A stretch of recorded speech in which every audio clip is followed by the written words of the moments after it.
Welcome back to NBA Cinema. So I just want to recap this OKC Thunder Dallas Mavericks series. Now, it was everything you could want in the series. You know, you look at the Dallas Mavericks and some of the things they were able to do. It was they were seated under OKC, but you always felt like with having Kyrie and Doncic, that will play a part.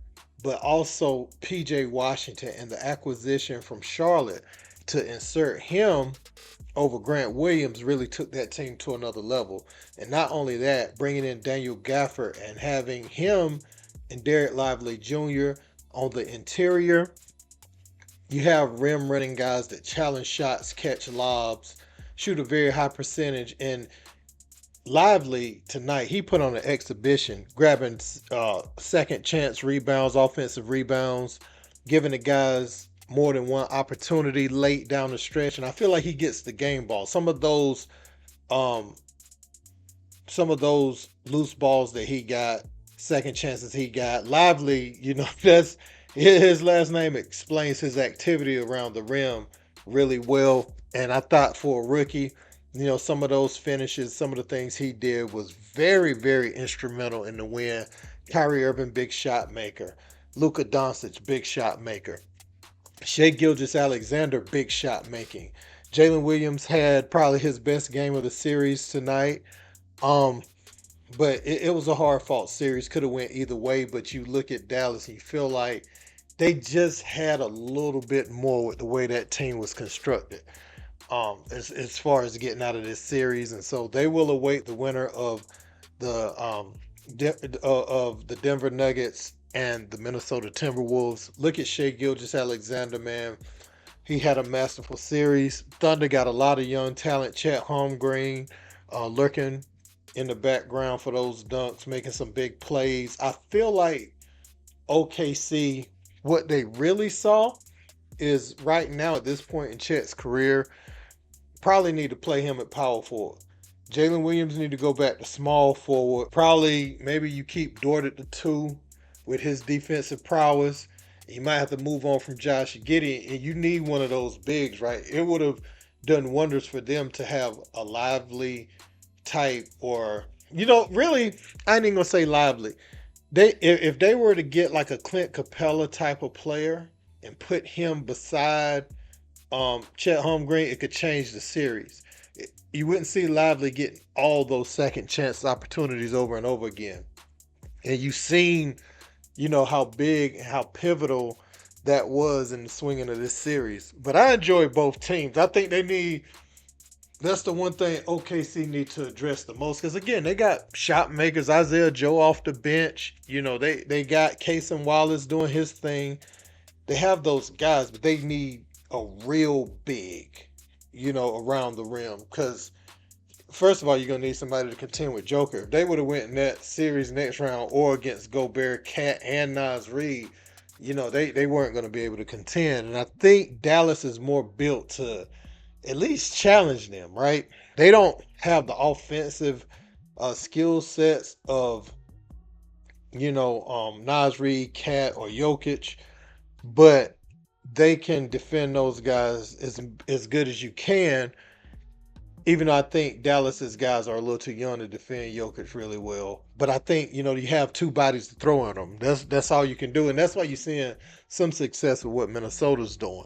I don't think they are as smart of defenders as the Minnesota guys yet, but I do think Lively and Gafford, as far as contesting and blocking shots, they are top notch. They just, maybe positionally not knowing where to be on defense, that may hurt them a little bit in the next series. But um again, these young bigs, they showed up and showed out, and I think OKC needs to address that ASAP.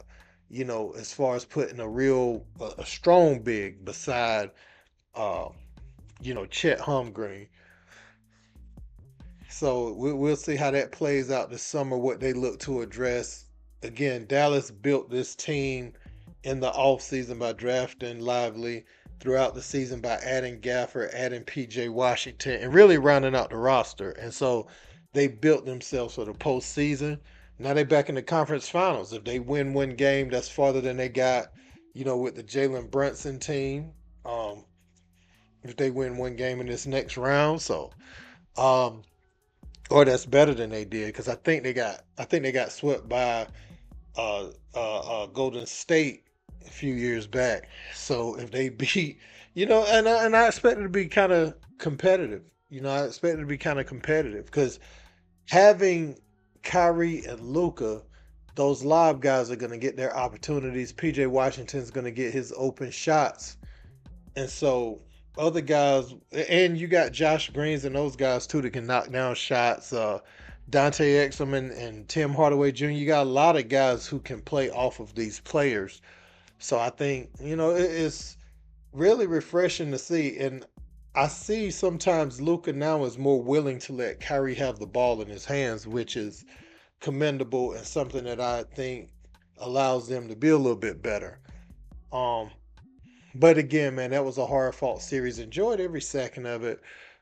Two teams that you look to be in the thick of things for the foreseeable future right now because they have some really young talent on both teams. OKC is really, really young. Again, if they add that big, like a Clint Capella type of player, just to be a presence down low, not just a shot blocker, but a presence because you saw the presence point again come into play with Lively and them getting all those second chance rebounds. You're asking Jalen Williams, if you look at how much his body changed from last year to this year, they basically asked him to be a power forward but still retain his wing skills, which I don't know if that was the wisest way to go about it. I think he should be the three. I think Giddy is who you have to move on from, as I said before. So I want to know what you guys think about this. What do you think about the games tomorrow too? You look at Denver and Minnesota. Who do you have in that game? And also the Knicks, the depleted Knicks. They're talking about bringing in OG Anunoby, possibly playing tomorrow. Josh Hart trying to play through an abdominal strain, which that could be aggravated so bad. I don't know if that's wise to play through that one because when that pain comes, that's one of those injuries you just can't continue through if it gets too bad. And if OG Anunoby's hamstring is really bad, he doesn't need to try to come back either because these Knicks just need to get healthy, get ready for who they're going to bring in next season to make the team a lot better and really try to replace some of these injured talents. So you got that. So who you got between the Knicks and the Indiana Pacers? They're relatively healthy outside of Benedict Mathurin. Um, and they have Pascal Siakam who can go get buckets. They have more buckets on that team. So that's the scary thing going into game 7 for the Knicks. The Knicks have Jalen Brunson, who's the best player. So we're going to see what happens, man, tomorrow. Let me know what you think in the comment section. Don't forget to like, share, and subscribe. Till next time. Peace.